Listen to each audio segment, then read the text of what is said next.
বন্ধুরা, আপনারা সবাই কেমন আছেন? আজকে আমাদের রেসিপি দুর্গাপুজোর স্পেশাল আলুর দম। আমি কিভাবে আলুর দমটা বানাচ্ছি সেটা দেখার জন্য সঙ্গে থাকুন। আজকে আমি বাসন্তী পোলাওটা আলুর দম দিয়ে খাবো। আমার এই রেসিপিটা আপনাদের যদি ভালো লেগে থাকে লাইক, শেয়ার, কমেন্ট আর সাবস্ক্রাইব করতে ভুলবেন না আমার চ্যানেলটা। পুজোর দিনে আপনি এটা ইচ্ছে করলে লুচি, রাধাবল্লভী সব কিছুতেই খেতে পারবেন এই আলুর দম। এছাড়া বাসন্তী পোলাও তো আছে। আমি বেশ কিছু আলুকে পরিষ্কার করে ধুয়ে নিয়েছি। এছাড়াও জলে কিছুক্ষণ সময়ের জন্য ভিজিয়ে রেখে দেবো, তাতে এক্সট্রা যে স্কিনেতে যে ময়লাগুলো থাকে সেগুলো খুব সহজে বেরিয়ে যাবে। আর ঘষে ঘষে ধুয়ে নেবেন। এরপরে এগুলোকে আমি অর্ধেক করে কেটে প্রেসার কুকারে সেদ্ধ করে নেব। আলুগুলো অর্ধেক করে কাটা হয়ে গেছে, এবার আমি প্রেসার কুকারে দিয়ে সেদ্ধ করে নেব। জল ঢেলে দিচ্ছি।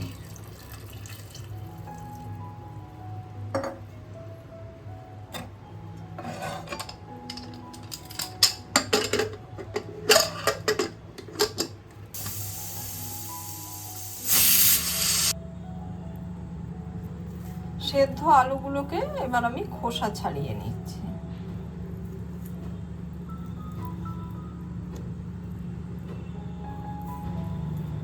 এদিকে আমরা একটা মশলা ড্রাই রোস্ট করে নিচ্ছি। গোটা জিরে, গোটা ধনে, হোল গরম মশলা আর শুকনো লঙ্কা।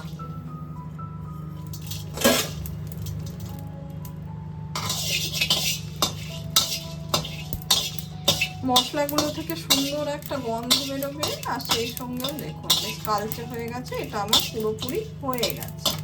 কড়াইতে সর্ষের তেল ঢেলে নিলাম। কড়াইতে সর্ষের তেলটা আমাদের গরম হয়ে গেছে। আমি চারিদিকে তেলটাকে মিলিয়ে নিই। এবার সেদ্ধ করে রাখা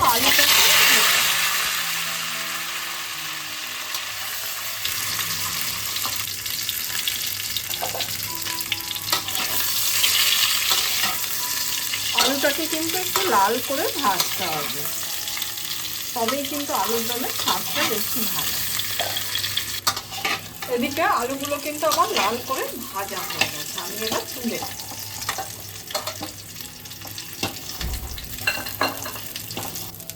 আরো কিছুটা তেল আমি কড়াইতে ঢেলে নিলাম। এদিকে তেলটা আমাদের গরম হয়ে গেছে। তেজপাতা, শুকনো লঙ্কা, জিরে সহ হোল গরম মশলা দিয়ে দিলাম।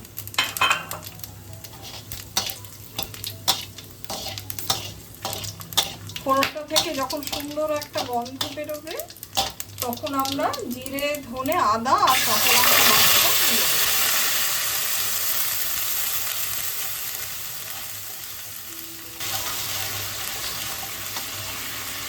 এবার আমি লঙ্কা বাটাটা দিয়ে দিচ্ছি। অল্প করে চিনি দিয়ে দিলাম রঙের জন্য। হলুদ দিয়ে দিলাম। পরিমাণ মতো নুন দিয়ে দিলাম। এবার আমি ভেজে রাখা আলুটা দিয়ে দিচ্ছি। আলুটা দিয়ে মশলাটাকে কষাবো।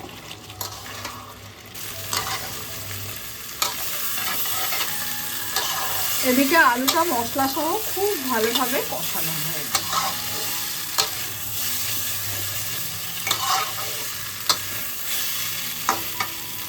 এবার আমি জল ঢেলে দিচ্ছি। যেহেতু আলু সেদ্ধ আছে তাই খুব বেশি জল আমি দিচ্ছি না।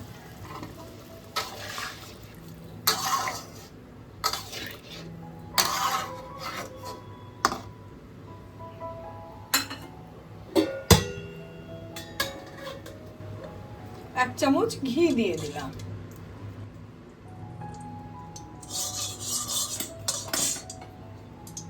ঘিয়েতে এবার হিং ফোড়ন দিয়ে দিলাম, সেই সঙ্গে চেরা কাঁচা লঙ্কা।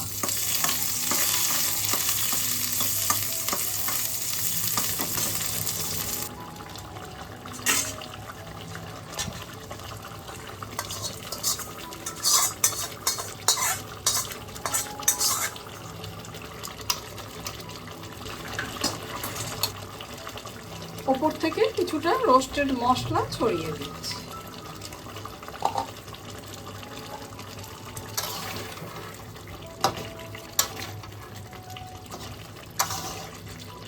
পুজো স্পেশাল আলুর দম আমার পুরোপুরি রেডি হয়ে গেছে।